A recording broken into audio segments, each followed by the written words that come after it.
walk into a barbershop and ask anybody working if they should get a haircut, they're all gonna tell you absolutely and show you a brochure of different hairstyles that they think might suit you. If you walk into a bar and ask, hey, should I have a drink? Of course everybody's gonna say, yes sir. If you ask a real estate agent if you should buy or rent a home, they're gonna see you as thousands of dollars in one single commission check. So today I'm gonna arm you with all of the information that you need to know regarding whether you should buy or rent a house. And contrary to popular belief, there is a lot of situations where renting is much better and a lot of situations where buying is the obvious choice. And you know, any real estate professional, including realtors, real estate attorneys, title company, escrow agents, inspect, all of those people want you to buy a house because everybody makes a good amount of money, especially the realtor, on every real estate transaction. So let's talk about it.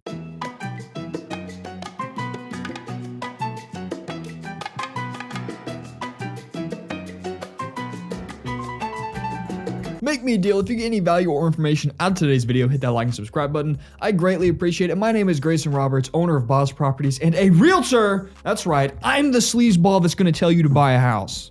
I'm just kidding. It doesn't matter to me. I'm just here to help. However, as a real estate professional and someone who is renting right now, I don't even own this home. Every situation is different. For me, I've been moving around a lot, so it doesn't make any sense for me to buy a house. However, if I found a property that I knew I was going to stay in for at least 3 to 5 years, then yeah, I'd buy it. So although I do make money off of people watching my videos and wanting to buy homes in the greater Springfield, Missouri area, you're just gonna have to take my word for it. I don't know why you would take my word for it. I'm lying to you right now. I look sharp up top, but bam! The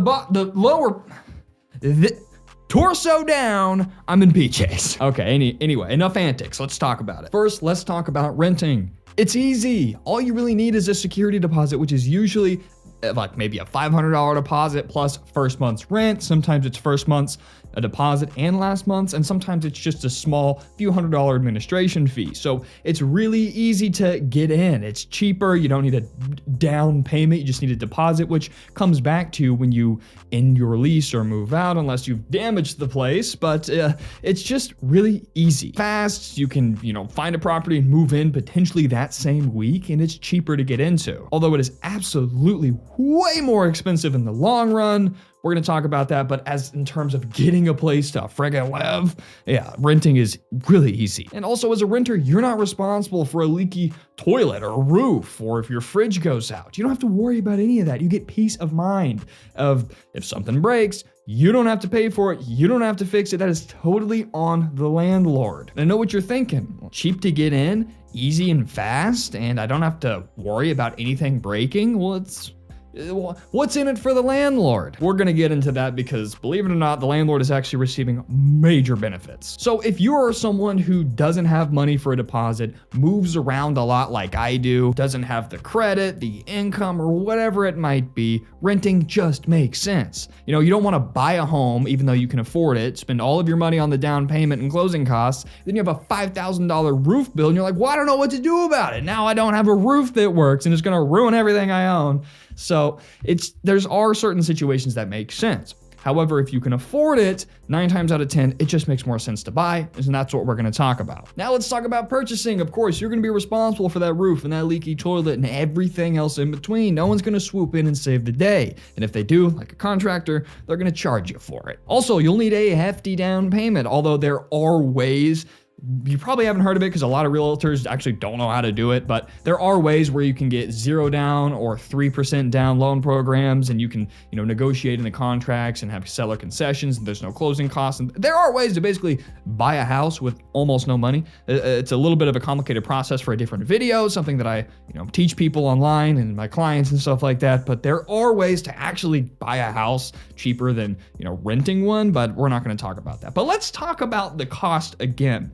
So down payment aside, which, even on the cheaper end, if you're not really using any tactics and you just want to buy a house for as cheap as possible in kind of a standard way, let's just use a number $10,000 out of pocket. However, you're not actually out of pocket. You're not really spending $10,000 or made up amount for buying a home. No, you're simply moving that $10,000 of your net worth from your bank account into an asset. You're basically moving the $10,000 from your net worth from one area, your bank account, to another area, your home, in the form of equity. So it's kind of nice because you're not actually spending that money. And not only that, did you know that owning your own home a lot of the times can be much cheaper paying your mortgage than it is renting? I know it sounds crazy, but there's so many easy ways to get a low mortgage on the same home. You know, you're paying rent in this house you're living in, but chances are if you were to own that home, it'd be cheaper. Not cheaper to get into, but cheaper every single month. The average rent here in my city is about $2,000 a month for a 3-bedroom, 2-bath house. But did you know for that same price, you could afford a $300,000 house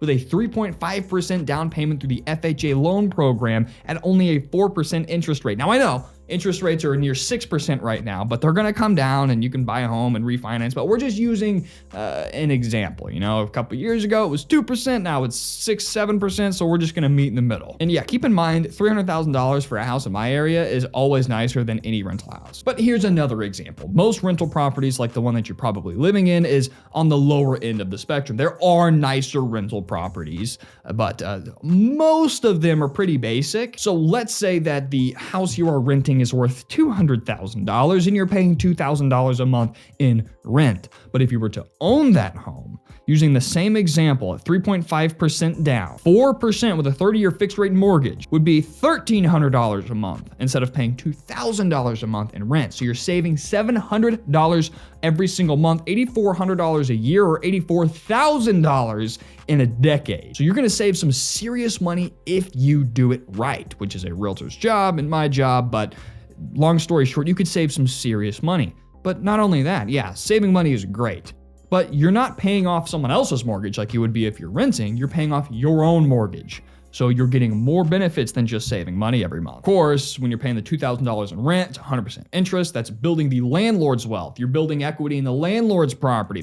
You're paying down their loan. But when you own your own home, you could save money and be paying down your own home. Meaning in 30 years, you're gonna own a multi-$100,000 property outright. And when you're renting, you never get closer to paying it off. You're just throwing that money out the window. But once again, you are spending some money here, but every single payment, there's a chunk called principal in your mortgage payment, and that goes towards loan paydown. So you can rest easy knowing that every single month, you're slowly increasing your net worth by paying down your loan and building equity. Now, another way, yeah, you could save money off of, buying versus renting. You could make money or build your wealth passively, build your net worth through loan paydown. But also, real estate appreciates at about a 2% average rate per year, meaning every single year, your property is getting more value as your loan principal is getting lower. You're paying it off while your property is getting more valuable year after year. So you're growing your net worth through not only loan paydown, but appreciation. But also you can save more money through insane tax benefits. Now, this is a video for a whole different episode, but long story short, you get some major tax benefits as a homeowner or a real estate investor in general that is unique to the real estate industry that you can't get anywhere else. So between saving money on your monthly payment, paying off your own loan, making money through passive appreciation, and of course, insane tax savings is huge. Not to mention, when you own your own home, you can move out, buy a new home, rent your $1,300 a month mortgage home out for $2,000 a month, then you're making $700 a month. Now, not all of that is cash flow, of course. There's a whole different side to real estate investing, but long story short, you can make hundreds of dollars a month by keeping your home and buying a new one and renting it out. Not to mention, when you own the home, you can put holes in the wall, you can paint the walls, you can switch out the front door, you can do whatever you want. You can't do any of that while renting. So although, long story short, renting is easier and cheaper to get into and it's more hassle-free, home ownership is more work, more money, a little bit more of a headache. But if you care about your finances and setting yourself up for the future and growing your net worth through multiple ways passively in your sleep every single month, and having the peace of mind knowing that, hey, you own this, no one can raise my rent, my mortgage is never going to go up unless you got an adjustable rate mortgage, which don't do that. But owning your own home comes with its own set of peace of mind. Personally, for me, I'm renting right now because I'm moving out of here in literally 7 months and I moved in 3 months ago. No one cares about my story, but just because a realtor tells you that buying always is best, absolutely doesn't mean it. I'm a realtor and I'm not I don't own this home. Anyway, guys, hold your end of the deal up. If you got any valuable information out of today's video, hit that like and subscribe button. Also, don't hesitate to reach out if you're moving to the area, if you just have any questions, even if you're not in the area, I can tap into whatever I need to answer your questions in your area. Thanks for hanging out, and I will see you in the next Boss Properties video. Oh, it's lunchtime.